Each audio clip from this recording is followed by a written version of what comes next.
How did you get the idea for the gallery project this time? Yeah.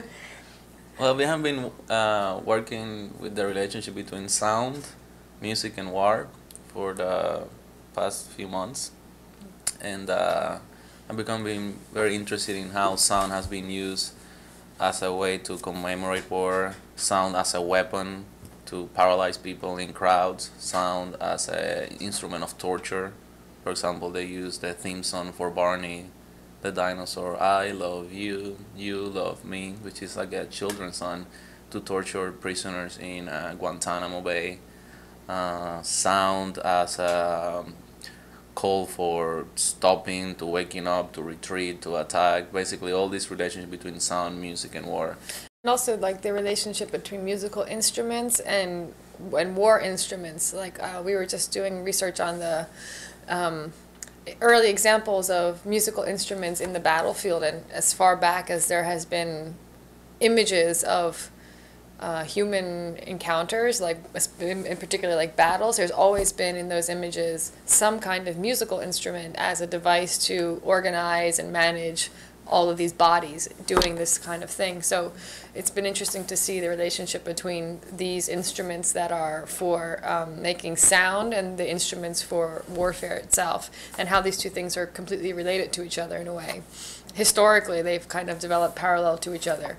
And in fact, some instruments that are now musical instruments that have cultural and other kinds of ends to them were originally developed because of their effectiveness for military type of engagements. So that is an interesting kind of formal relationship that has like a historical continuity and meaning. And so in particular with this project here, we came, before arriving to Japan, we were researching different things about Japan and trying to find out like a context that we thought was interesting to sort of relate to for this project. And something that we found that was really interesting is the Article 9 on the Constitution, Japanese Constitution, which basically was imposed by the U.S. military, and claims that Huh? No, sorry, go ahead. That the fact that Japan cannot have a military forces, and also we're very much interested in the idea of like how then with this terminology in which even though if it cannot have a proper military force, nevertheless through language it became the police force, the extension of the police force became the military body of the state, and things like tanks were given different names, like given more familiar names like special vehicles. And we became interested in this idea about war, sound. Also, in that sense, what was curious to us about that is like the fact that on the one hand there is some sort of paramilitary thing that exists in this country, and as we know, there's even like troops committed to the war in Iraq right now from Japan, but that at the same time on the surface level they're not called as such. So there's a sort of contradiction there that's like this apparent contradiction between what officially one can describe as a practice and what is really there. And then the fact that the camouflage may be a good word for it, rather than contradiction. Yeah. And well, the contradiction then lies in the fact that if this country is has a constitution that says it's pacifist, how does it resolve that with the relationship to what's happening in the world and its relationship to other countries and foreign policy, and how it relates to its neighbors in this kind of time that we're living in, which is very much filled with lots of conflict. So it's a question that's just curious to us. On the one hand, it's also very inspiring and hopeful that a country as powerful and big as Japan and can have a pacifist constitution, because it represents a model for the militarized state. And yeah, it represents a model for the rest of the world to consider. Like, what if all the countries in the world didn't have an army? Then maybe it would be a different kind of world politics. And in a way, I think that that's a really hopeful example. And completely impossible. But at the same time, you wonder exactly what in reality is the possibility of that. Anyway, all those things from these sort of like like aspiration, you know, to complete demilitarization and of globalization, and having not an armed globalization but a completely demilitarized state, and then how, but the possibility of it, but how then, you know, law and the police force and all these other elements that constitute the state and organize and, you know, give order and form and define, you know, what good and bad and all that is, then how can you have then a body, a state that does not in some way have some kind of means or access to arms defending itself. Well, let's call it defending itself. Yeah, in defending itself. In you some know, way. What does that mean? Yeah. And then out of this sort of dynamic, this that we start thinking then about, you know, this being something to aspire to or a goal, but at the same time the unrealizability of this, and we start thinking about this as the unrealizable goals, and somehow all these different points, the Article 9, our interest in researching sound, music, and war, the current state of like armed globalization, this word unrealizable goals, the fact that the current status of the Japanese constitution and its relationship to having a military. Global, yeah. And the fact that we're here and there's a soccer goal back there. Right outside the right outside space. Behind the window. So somehow all these things, all these points came together.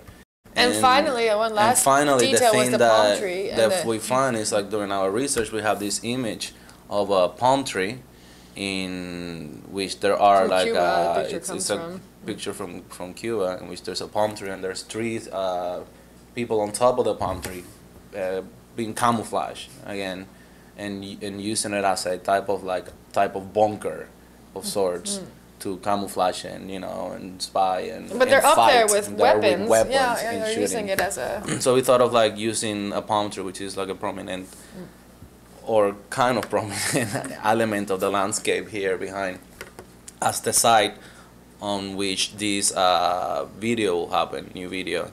Instead of having the wind weapons of rifles, we wanted to use wind sound instruments like trombones and flutes and things like that, and then have this palm tree being the stage for a type of informal concert to happen, in which you have different musicians playing different musics of wars from different times and places in the world, including Japan, and then having them play at the same time, creating a type of like symphony, but at the same time cacophony and violence and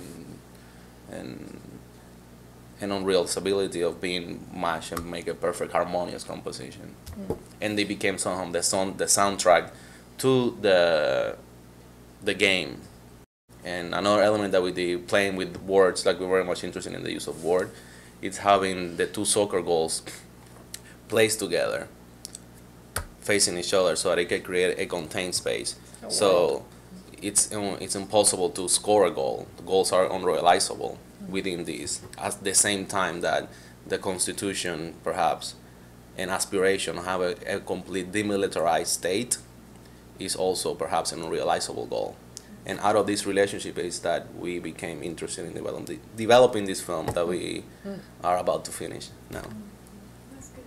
Actually, I think besides also this as a concept and how to develop it, then there is also a very important element in your work. It's not only about this work, but also about many of your work. It's something about the humor, yeah? Oh, yeah. Yeah, I think maybe you can talk a little bit about this and how do you...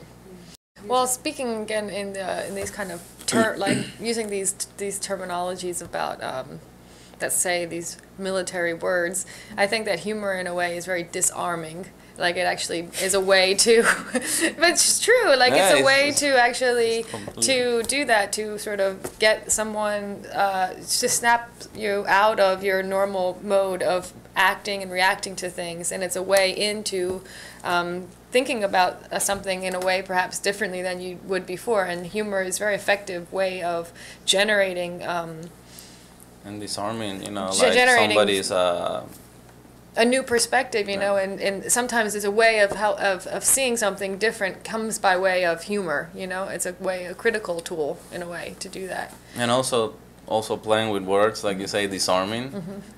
Humor, it's it's something that can totally physically affects you. You know, when you see a work or read a book or whatever, this thing that you see or experience or read is affected you so much into such a physical way that generates an internal explosion in your body in the form of laughter. So it's like a physical recognition that something has affected you, and we also like that very much. And yes. Humor is great.